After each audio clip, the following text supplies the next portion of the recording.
Bienvenido, Padre Ricardo. Los estudiantes de formación frente lo escuchan.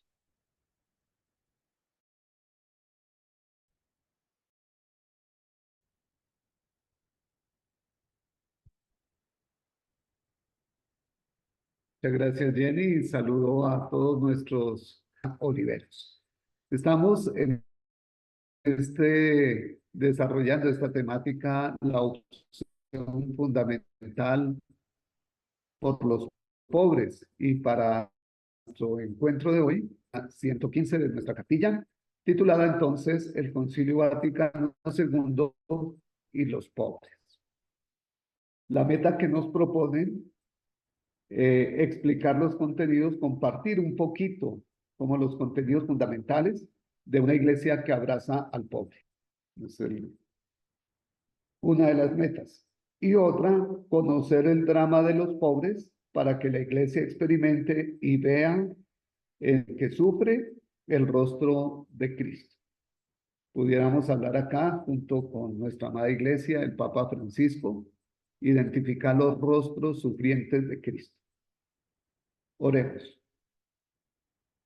Nos enseña, Señor, a ver en los demás que Cristo sufre mucha necesidad en cada persona, en cada hombre, y que por eso nos haces el llamado a acercarnos a estos rostros de Cristo sufriente, un Cristo que sufre a nuestro alrededor, que necesita del pan de la palabra y del pan de la mesa.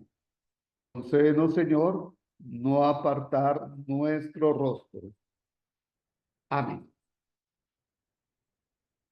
Quiero primero que invitarlos a ver si alcanzan un poquito esa imagen, allá donde aparecería la foto. Miren, este es un mural del Salón Parroquial en Tensa, Boyacá, y nos presenta ante todo el Sagrado Corazón de Jesús como triunfante, el mundo y muchas personas de varios continentes, pudiéramos decir que representan las personas de todos los continentes caminando hacia ese corazón victorioso de Jesús. Es una imagen, por eso he querido acompañarlos con esta sesión de fondo. Entonces, vamos a iniciar nuestro tema porque será importante esta imagen para lo que vamos a reflexionar en un rato. En el primer aspecto que nos dice, pensemos, ¿qué se conoce del Concilio Vaticano II? ¿Quién convocó el segundo con el Concilio Vaticano II, perdón? Y entonces acá vamos a iniciar.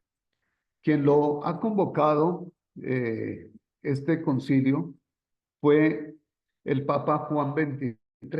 Pero quisiera retomar un poquitico antes, desde esta experiencia de el Papa Pío XII, es esta imagen que vemos aquí al ladito, es el Papa Pío XII, a quien le correspondió el papado durante la Segunda Guerra Mundial.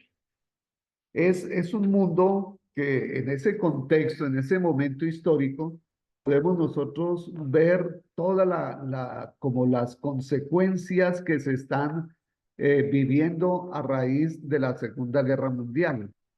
Recordamos toda la humillación del ser humano a través de las diferentes ideologías, desde cómo esa ideología del fascismo que hablan hoy tanto por ahí algunos medios, algunos líderes de algunas comunidades, cómo fueron creando un pensamiento incluso de una raza pura.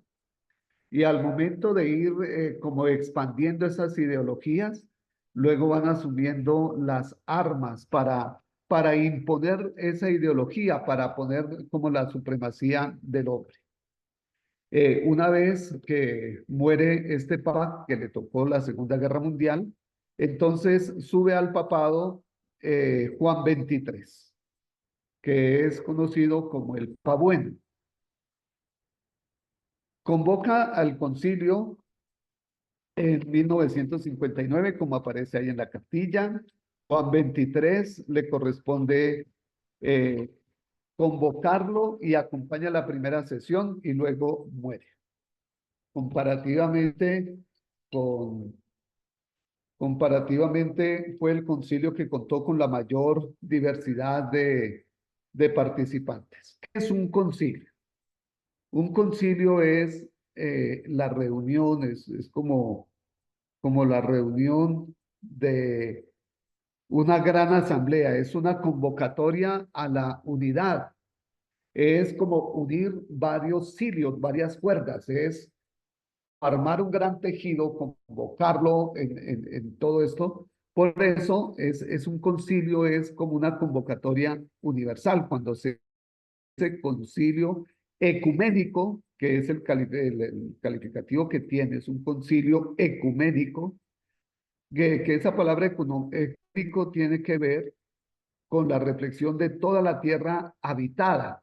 Ecuménico propiamente traduce eso, la tierra habitada, la casa habitada, y entonces se entiende como una convocatoria de todo el mundo, de los obispos de todo el mundo y también de miembros, de integrantes de otras denominaciones religiosas cristianas. Entonces el Papa Pío XII, que lo vimos hace un momentico, él tuvo el pontificado desde 1939 hasta 1958. Y sabiendo nosotros que la Segunda Guerra Mundial terminó en septiembre de 1945, recordemos incluso con el amor a todos nuestros hermanos y con el dolor que nos da en el alma, que no hemos aprendido que la guerra no deja absolutamente nada bueno. Recientemente, el 9, estábamos como lamentando ese desastre terrible de la guerra y cómo se terminó con esas bombas atómicas en Hiroshima y Nagasaki. La última de ellas ahora se le hizo la conmemoración del 9 de agosto. Pero propiamente después de esa guerra, Japón se rinde y al rendir Japón se le puede dar como el término a la Segunda Guerra Mundial en septiembre de 1945. Entonces la fecha es importante porque estamos en pleno papado de este papa que vemos en esta imagen, que es Pío XII. A la muerte de él, como les decía, entonces eh, vuelve el mundo a intentar como esa, entre comillas, normalidad. Como después de ese desastre de la guerra, viene primero la reflexión de la persona, la reflexión del ser humano, para pensar qué es lo que vamos a hacer ahora, hacia dónde vamos a dirigir. En medio de todas esas crisis que dejó la guerra, unas crisis, situaciones económicas, situaciones sociales, la situación política del mundo entero, desencadenan entonces una pregunta existencial. El ser humano en todos los ambientes se plantea la pregunta, ¿cuál es el sentido de la vida del ser humano? ¿Para qué se vive? ¿Para qué son las comunidades? ¿Para qué es la sociedad? ¿Cuál es la razón entonces de la existencia? ¿Vale la pena el sufrimiento? Son preguntas que nosotros nos las planteamos ahorita, pero su merced, por favor, piénselo en un ambiente posguerra, después de haber visto todo, hasta dónde llega la crueldad del ser humano, hasta dónde llegan las ambiciones, hasta dónde llega el ansia de poder, que llegan a esos límites tan terribles, los campos de exterminio, soldados en las guerras. Muchos no volvieron a su patria. Recuerden que fue una guerra mundial, eso incluye muchos países. Viudas, huérfanos, muchas familias incompletas. Entonces, En medio de esa consecuencia de la guerra, dice el texto en una forma muy fuerte, nos dice, todavía se respira el olor nauseabundo de las bombas atómicas. Todavía se escucha el grito clamoroso de los que son llevados a los campos de concentración nazi. Si eso se alcanza uno a medio sentir ahora, ustedes por favor imagínense recién terminada la guerra, cuando apenas empieza la gente a descubrir, porque a la humanidad casi siempre le esconden lo que realmente está pasando. La gente le a decir en las pantallas lo que es políticamente correcto. Nosotros en esa época, arribita del 50, apenas tenemos algo de la radio, pero estamos en un ambiente muy diferente al de ahora y la gente se está hasta ahora empezando a ver, no son como las guerras de hoy que se ven prácticamente en vivo y en directo.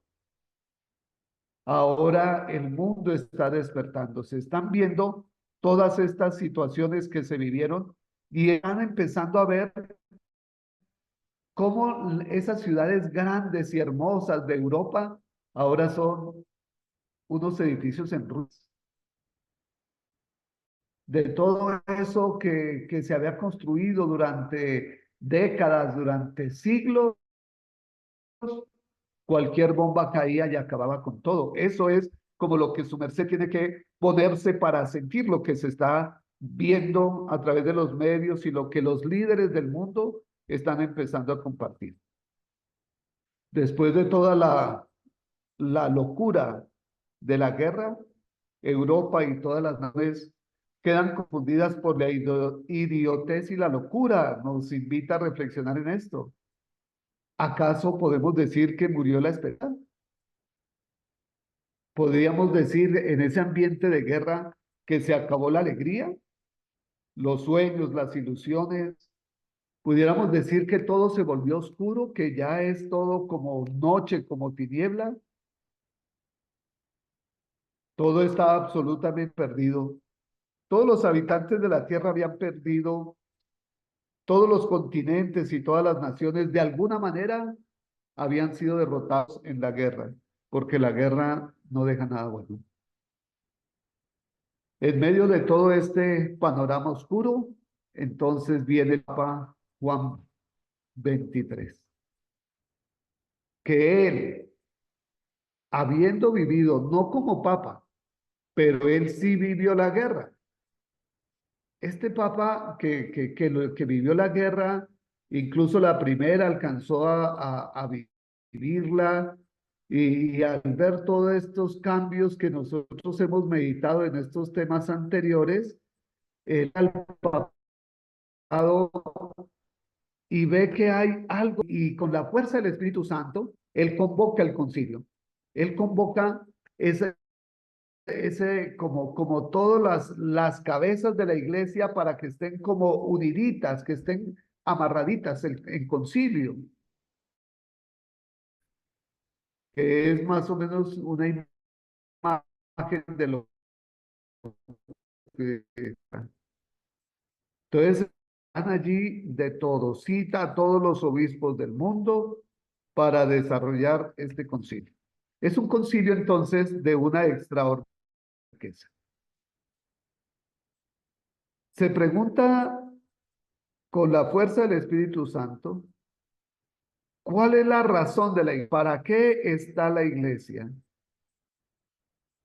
Todos los convocados traen la idea de ser para el mundo, que de hecho está en la oscuridad, que está sin esperanza, es ser para el mundo como una luz esplendorosa, como un brillo que pueda volver a hacer que las comunidades se levanten de la... que en medio de todas las ideologías pudiera nosotros acá hablar un poquitico de las ideologías, esos pensamientos, de unas ideas que las van afianzando, las van estructurando y luego las van divulgando de tal manera que esa idea, esa ideología, esa idea que ahora se vuelve palabra, que se vuelve discurso, que se vuelven palabras, pero es una idea. Y esa idea hace que el hombre se vuelva casi un lobo para el hombre, que se quiera acabar con el otro, con la presencia de mis criterios, de mis principios.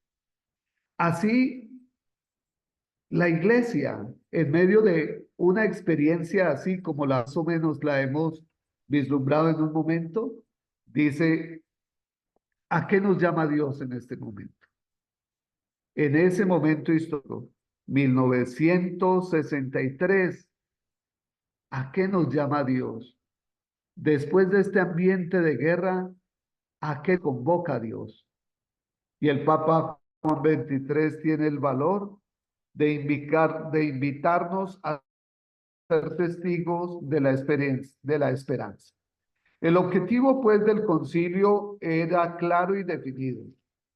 La iglesia debe ser para el mundo motivo de alegría y de esperanza. Miren, este es una versión del libro del Concilio Vaticano II.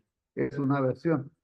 Aquí están todos los documentos, las constituciones, están acá los decretos conciliares, están las declaraciones conciliares. Entonces, acá está como el compendio, mírenlo, mírenlo.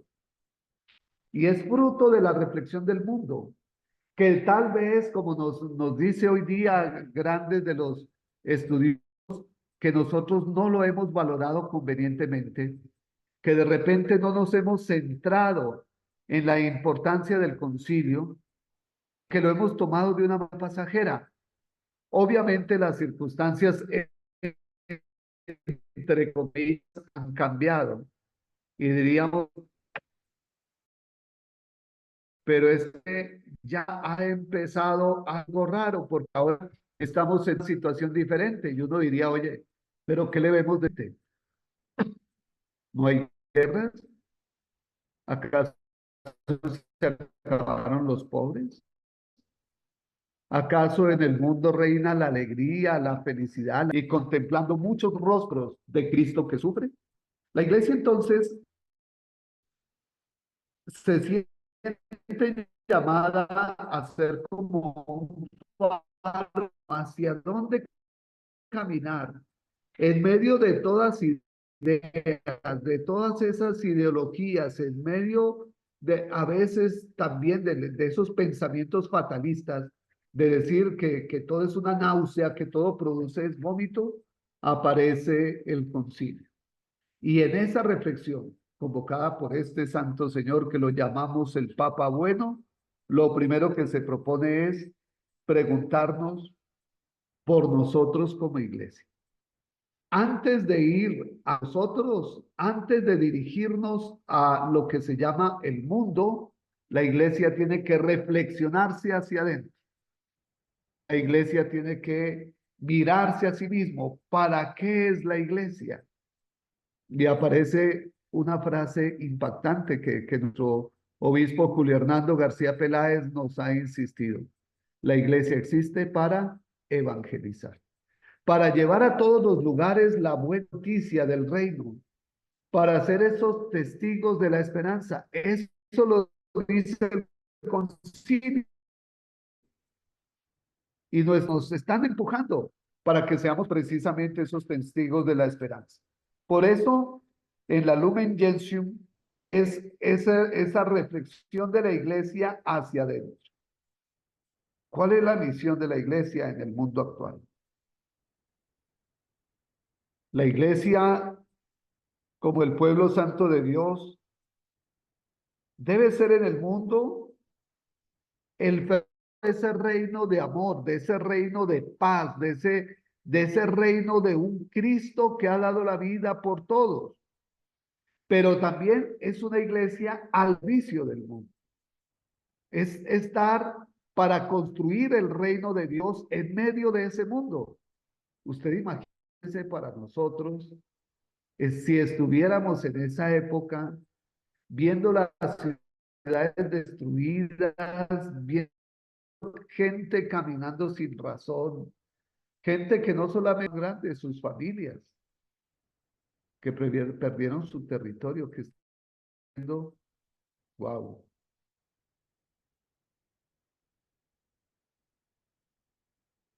¿Qué decir en esa historia? ¿A qué nos llama el Espíritu Santo en este ambiente? ¿Qué nos pide Dios en esto? Son las preguntas esenciales en ese momento para la Iglesia universal. La Iglesia, pues, está para mostrar que la vida tiene sentido, que existimos por voluntad de Dios para ser felices, no por ese capricho o por las razones que de pronto condujeron a la guerra, sino que la verdadera alegría, el verdadero toro y el verdadero reino es ser hijos de Dios. Cuando han caído todas las vanidades, ahora surge lo esencial. ¿Para qué vivimos?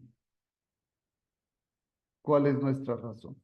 Quiero decir también que la iglesia siente ese llamado que le hizo nuestro amado Señor Jesús a ser del mundo y sal de la tierra.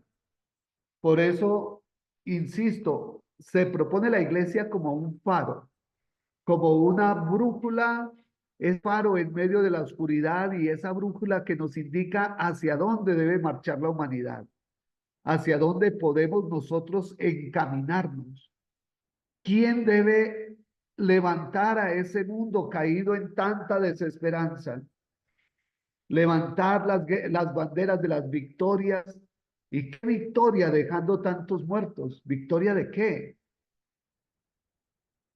Se siente pues, hermanos, que el ser humano ha caído a lo más bajo.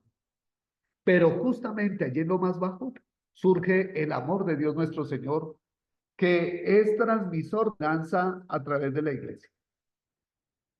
Los filósofos y los escritores de aquel tiempo nos dice el documento, describen la existencia del ser humano como un ser para la nada, como la náusea, como una vida sin sentido. Y si usted se pone en ese lugar, pues hasta razón tendrían de ver tanto desastre. ¿Por qué? Porque están mirando a la tierra. Miran la tierra solo muertos, miran la tierra solo orgullo, miran la tierra solo vanidad. Pero la iglesia tiene que mirar el rostro de Dios. La tarea de la iglesia es mirar el reino de Dios y mirando allí ya no todo es perdido, ya todo es fracaso, sino todo es victoria, porque Cristo ha vencido. La ciencia sería muy importante, hermanos, que nosotros viéramos cómo durante la Segunda Guerra Mundial avanzó muchísimo la ciencia. Es sencillamente, hermanos, es sorprendente algunas de las cosas que puede uno mirar al, al buscar qué decía el avance social. Y mirando, mire, la guerra dejó algunos elementos científicos importantes porque se armó también una guerra científica. ¿Quién puede desarrollar mejores cosas? Aparecen el ultrasonido, aparecen medicinas, que incluso medicinas y tratamientos odontológicos fueron como desarrollados incluso con las mismas víctimas de la guerra, que disculpen, pero fueron tratados, como se dice, como conejos de experimento. Mirar que se desarrollaron muchos elementos, la soda cáustica, aparecen las comidas enlatadas porque hay que llevarle alimento a los que están en la guerra, aparecen muchas cosas que van compitiendo las naciones, aparecen ciertos desarrollos científicos, pero con una intención, proteger los míos y acabar a los otros. armas biológicas, armas biológicas. Y obviamente la terrible guerra atómica, capaz de destruir muchísimos seres humanos en segundos. Así es el desarrollo científico que se vuelve fascinante, favorece a los laboratorios, a las empresas, desarrollados a veces en esos campos de experimentación, a pesar de que el corazón del ser humano esté vacío. Se dice que se vuelve más, se polariza más los pensamientos, las ideologías del mundo. Y en medio de todo esto, la iglesia tiene su voz, la iglesia tiene que hablar. Y por eso, después de verse a sí misma, después de reflexionarse a sí misma la iglesia, ¿para qué es? ¿Qué soy como iglesia? ¿Qué es la iglesia? ¿Para qué es la iglesia? Ahora da el paso para ofrecer Gaudium et Spes, que significa gozos y esperanza. Y es hermoso, discúlpenme un paréntesis, es hermoso que leyendo el Concilio Vaticano II, casi nunca hay una radiografía de la guerra, sino la mirada es hacia el Dios de la esperanza. Se siente obviamente, en cada párrafo, se siente el dolor de la guerra, pero sus palabras, su espíritu, que es el Espíritu Santo, está impulsando hacia una gran esperanza. Precisamente en esa misma época aparece por lo menos algunos organismos internacionales como Naciones Unidas. Algunos estudiosos, disculpen, pero yo no soy tan estudioso, pero leo algunas cosas y dicen que Naciones Unidas fue promovida por la Iglesia Católica, proponiendo justamente organismos que tengan las suficientes herramientas para garantizar esa paz que se estaba desarrollando, para que se garantizara el desarrollo de los derechos humanos en un ambiente de guerra. Obviamente ya después a la misma iglesia la han ido sacando de la Organización de Naciones Unidas por sus iniciales en nosotros, la ONU. Y de esa ONU que fueron sacando a la iglesia, que la convocó, que ayudó también a crear los valores, hoy día dicen que derechos humanos es cualquier cosa y nosotros tristemente ya no podemos como incidir de la misma manera. Bueno, la industria apenas se estaba fortaleciendo después de la guerra, no alcanzaba a ser suficiente el número de los empleos porque todo ha quedado en ruinas, se está empezando a subir. Por eso los pobres, la pobreza material, también la pobreza académica y la pobreza espiritual que se está sufriendo, está en todo lado. Y la iglesia aparece como una gran luz a través de este concilio para ofrecer la posibilidad de desarrollar una vida, la posibilidad de desarrollar un ambiente que se pueda respirar la esperanza.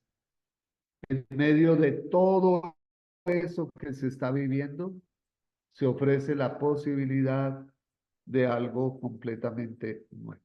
Quiero entonces ahora terminar nuestro encuentro proponiendo lo que nos dice la cartilla. Y nosotros, dice el último párrafo antes de nuestro octemos, dice, ahora bien, nosotros en este siglo XXI, casi llegando a la primera cuarta parte del siglo XXI, nos podemos preguntar si la iglesia está para dar esperanza a los hombres, ¿qué deberá hacer esa pequeña comunidad? Es decir, cada uno de nosotros en nuestro sector, si estamos llamados para ser testigos de la esperanza, ¿Qué deberíamos hacer como equipos, como esa pequeña comunidad en cada uno de los sectores, de las parroquias, de las diferentes veredas? Esa pequeña comunidad que está creciendo, ¿qué debería hacer en las actuales circunstancias? De la misma manera, nos podemos preguntar, ¿qué debe hacer cada bautizado hoy en la familia, en el trabajo, para ser testigos de esperanza en medio de todo lo que se está viviendo en el tiempo presente? Me parece a mí, queridos hermanos, que este tema del Concilio Vaticano II, mire, es que era apenas hablar un poquitico y poder mirar toda esta riqueza. Es una serie de reflexiones basados en una experiencia vital muy fuerte, pero con la misma fuerza del Espíritu nos invita a tener ese valor para seguir adelante, ese valor para llegar juntos precisamente a esa presencia amorosa de Dios. Les agradezco mucho su participación. Los invito a leer de pronto no solamente la cartilla, sino algunos documentos que puedan ayudar a comprender el contexto del Concilio Vaticano II. Eso nos va a ayudar a nosotros a poderlo leer de una manera nueva. No es un libro de nosotros, no es un libro en cualquier momento. Es un libro que, como esta imagen, la reflexión de la iglesia invita a que la humanidad camine hacia Jesús. Que porque si se ponen a caminar nuevamente hacia los tesoros de este mundo, si se ponen a caminar para imponer sus ideologías, estaremos siempre en un eterno círculo de guerra. Debemos ser testigos de la esperanza. Debemos buscar el rostro sufriente del Cristo de hoy y a Él poderle servir. Los invito a trabajar fuertemente. No podemos esperar que otras personas hagan lo que nosotros por vocación debemos hacer. Somos hijos de Dios. Y el amado Señor nos ha enviado para ser testigos de su reino en todos los lugares. Somos sus hijos.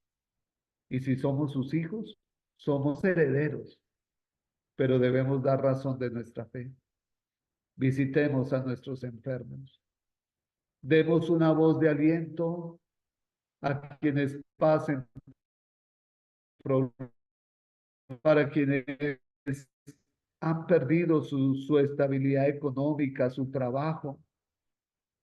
Algunos de los familiares y amigos en las ciudades con tanta inseguridad que no dan ganas de salir a ningún lado. Cuando los llamen a ustedes o cuando ustedes se puedan comunicar con ellos, nosotros que vivimos como en este reino hermoso de paz, que podemos hablar de Dios, que podemos rezar con tranquilidad, ofrezcámosle nuestra oración, pero también demos testimonio de un reino de Dios que se construye día a día. Que Dios Todopoderoso nos proteja y nos bendiga, ahora y siempre, en el nombre del Padre, y del Hijo, y del Espíritu Santo. Amén. Muchísimas gracias a todos.